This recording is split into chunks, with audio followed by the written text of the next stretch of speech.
जय हिंद, जय Bharat and welcome to deaf talks. This is Adi Achin. Modi साहब का रशिया विजिट शुरू होने वाला है और हमको पता है this is gonna be a big step in geopolitics and देखेंगे इसको कैसे किस तरह से वेस्ट रिएक्ट करेगा और किस तरह से क्या आगे जाएगा वो गेम के ऊपर। आप ऑब्वियसली हम लोग आगे वीडियो भी आपको बनाएंगे and we will obviously discuss that. Modi ji का रशिया का प्लान के बारे में मैंने एक बहुत बड़ा वीडियो बनाया था, तो if you want to go through that वो वीडियो इज देयर ऑनलाइन, आप जाके उसको देख सकते हैं। But this is a big step क्योंकि वेस्ट को एक कहीं ना कहीं एक मैसेज भेजना था जहां पर पहला स्टेट विजिट मोदी साहब का रशिया में जाएगा और that is going to be a very very important visit as far as Bharat का defence, as far as Bharat का trade, oil and whole lot of other things is concern. लेकिन एक मेल्टडाउन मैं देख देख रहा हूं कि भैया कहीं ना कहीं वेस्टर्न एनालिस्ट का मेल्टडाउन एकदम शुरू हो चुका है। वेस्ट की तरफ से अभी तक इतना मतलब वो जो बोलते हैं ना न्यूज अटैक तो नहीं आया है, बट वेस्टर्न एनालिस्ट का मेल्टडाउन बुरी तरह से शुरू हो रखा है और ये वही सेम लोग हैं जो हर चीज पे अपना अपना कमेंट्री डालने की सोचते हैं और हर चीज में अपना एक नजरिया डालने की सोचते हैं। भारत में बैठते हैं, कभी बाहर बैठते हैं, कभी अंदर बैठते हैं और ये वेस्टर्न स्पॉन्सर्ड जो सो कॉल्ड एनालिस्ट जर्नलिस्ट हैं, इनका मैं मेल्टडाउन देख रहा हूँ। यहाँ पर कहीं न कहीं लोगों ने बोला कि भई क्या मोदी जी पुतिन को जाके झप्पी मारेंगे कि नहीं मारेंगे? और इसके ऊपर कैन यू इमेजिन डिस्कशन चल रही है and this is the kind of analysis that we see going around today. कहीं न कहीं एक और चीज़ देखने को मिल रही है कि ओहो! This is a very bad thing, we are crying for India, India is taking a very bad step. कहीं न कहीं इनको डर ये है कि कहीं सारा अगर मोदी साहब जाके रशिया और चाइना के साथ कुछ घुल-मिल कर लें, तो वेस्ट की तो गेम वहीं पर अप हो जाएगी। इनको ये समझ में नहीं आता कि साहब भारत का जो एक स्ट्रेटेजिक ऑटोनॉमी की पॉलिसी है जिसके अंदर हम सबके साथ डील करेंगे, अपने नजरिए से डील करेंगे और अपने नेशनल इंटरेस्ट के लिए डील करेंगे। This that is a thing that they don't understand because इनके लिए either it is this side और दैट साइड। याद है पाकिस्तान को जॉर्ज बुश ने फोन करके बोला था, either you are with us or against us. इनका जो level of thinking is a very binary sort of a thinking. भाई इधर जीरो है या वन है, बीच में नहीं हो सकता कुछ। इनको समझ में नहीं आता है। ठीक है, so this is something that they don't understand and Bharat game खेलेगा दोनों तरफ से। भारत को अपना चीजें देखनी है कि भाई हमारे नेशनल इंटरेस्ट में क्या है। हमारे नेशनल इंटरेस्ट में ये है कि हम रशिया के साथ पोजीशनिंग करें ताकि एक वेस्ट को मैसेज भेजा जाए। लेकिन हमारे नेशनल इंटरेस्ट में ये भी है कि रशिया और वेस्ट के साथ भी आप पोजीशनिंग करें ताकि चाइना को भी एक मैसेज भेजा जाए। तो देखिए चाइना भी आपका गेम है। ये तो है नहीं कि चाइना आप बैठे हुए हैं। आप देख लीजिए मोदी साहब एससीओ पे तो नहीं गए थे। तो वो बड़ा क्लियर मैसेज भेजा था चाइना को भी और मोदी जी ने बड़ी बुरी तरह से स्तंभ मारा था चाइना को। चाइना ने इनवाइट किया था भारत को कि साहब वो पंचशील का एक कुछ हो रहा है जहां पर शी जिनपिंग खुद थे। पंचशील का बड़ा नाम लिया उन्होंने, ये करा वो करा, लेकिन भारत से वहां पर कोई ऑफिशियली नहीं गया है। रशिया विजिट के ऊपर आज रात को पथिकृत जी के साथ हम लोग थोड़ा डिटेल में बात करेंगे, क्या गेम हो रही है और क्या-क्या चीजें हैं, उनका भी थोड़ा-सा नज़रिया लेंगे। लेकिन अब मैं आपको बताता हूँ रियल पॉलिटिक, ठीक है?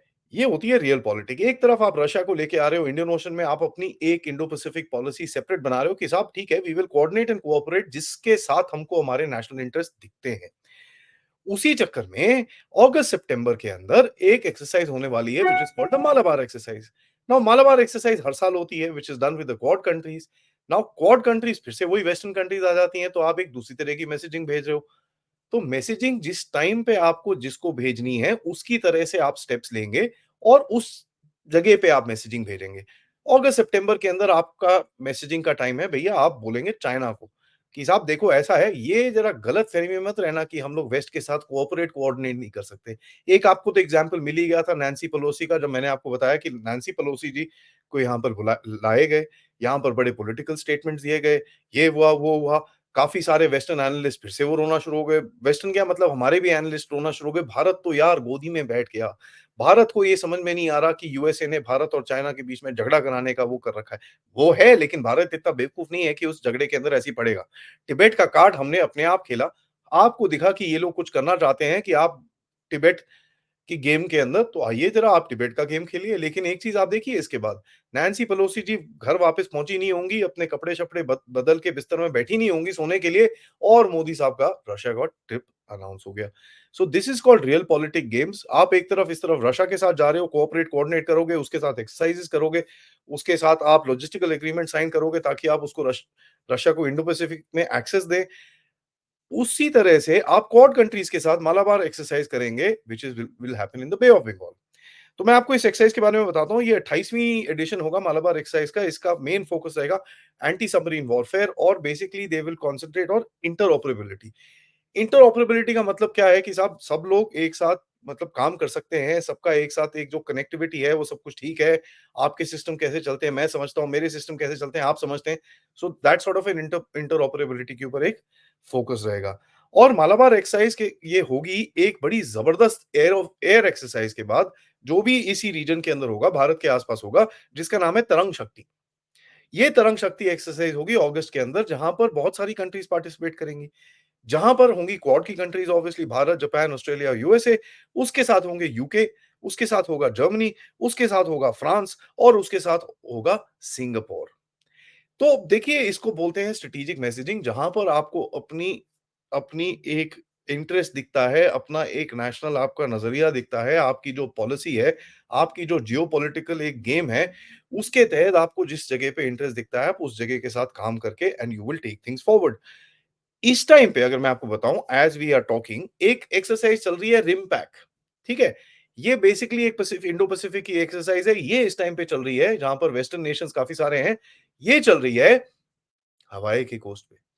नाउ वेरी इंटरेस्टिंगली कल एक फोटो आई जिसके अंदर एक इंडियन मरीन कमांडो, एक वेस्टर्न जो इनके नेवी सील्स और एक फ्रेंच स्पेशल फोर्सेस के लोग एक कंबाइंड एक्सरसाइज कर रहे थे towards basically storming on to a small area and वहां पर उस जगह को कैप्चर ब्रेक करने के लिए वो जो भी उनका मिलिट्री प्रोसीजर होता है उसकी तरफ से वो कर रहे थे। तो ये एक्सरसाइज अभी यहाँ पर चल रही है। देखिए ये बड़ा इंटरेस्टिंग सा गेम है क्योंकि ये आपसे 9000 नॉटिकल माइल्स दूर है। भारत की रीच सोचिए आप, किस तरह से आप धीरे-धीरे करके you are trying to expand, क्योंकि आपका भी ऐसे तो है, जादू की छड़ी तो है नहीं कि भैया आपने ये करा, वो करा और सब कुछ एक साथ ठपाक, दैट कांट बी डन। तो इस पर्टिकुलर एक्सरसाइज के लिए एक फ्रिगेट गई है, which is a multi role frigate जिसका नाम है आईएनएस शिवालिक, और एक पीआई-8 जो मैरीटाइम रिकॉनाइसेंस एयरक्राफ्ट है, वो 9000 नॉटिकल माइल्स दूर जाके और आपके ऑब्वियसली फोर्सेस और जो भी चीज़ आती है वहाँ पर उस एक्सरसाइज के थीम के हिसाब से वहाँ पर गई है। तो ये देखिए आप बोलेंगे आदि साहब ये तो बड़ा कन्फ्यूजिंग सा हो जाता है, कैसे हम डिसाइड करें कि भारत की पॉलिसी क्या है? देखिए साहब, भारत की पॉलिसी बड़ी सिंपल है। आपके कुछ तरह के थ्रेट्स हैं, उसके लिए आपको जिसके साथ भी कोऑर्डिनेट कोऑपरेट करना है आप करेंगे। इसका मतलब ये नहीं है कि साहब आप इसकी गोदी में जाके बैठ गए या उसकी गोदी में जाके बैठ गए। हम पाकिस्तान नहीं है। हमारा जो गेम है इज़ फॉर नेशनल इंटरेस्ट। आपका वेस्ट के साथ कोऑपरेट कोऑर्डिनेट करना बहुत ज़रूरी है मिलिटरीली, क्योंकि आपको टेक्नोलॉजी चाहिए, आपको इंजन्स चाहिए, आपको whole lot of 50,000 other things that you need, drones चाहिए, आपको सेमीकंडक्टर्स चाहिए, ये चाहिए, वो चाहिए, whole lot of things that are needed from there. लेकिन इस वेस्ट को अपनी जगह पे रखने के लिए आपको रशिया के साथ भी कोऑर्डिनेट करना है। तो भैया रशिया के साथ आपको क्या-क्या चाहिए? आपको वहाँ से जहाज चाहिए, फाइटर एयरक्राफ्ट की बात करते हैं, हेलीकॉप्टर्स की बात करते हैं, इंजन्स की बात करते हैं। आपके वहाँ पर शिप्स बन रहे हैं, आपके एस-400s वहाँ से आते हैं। आपका 36% मिलिट्री इक्विपमेंट इस टाइम पे रशिया से अभी भी आता है। व्हेयर एज़ टोटल वेस्ट को अगर आप मिलाएँ, तो करीब-करीब अबाउट 40% वहाँ से आता है।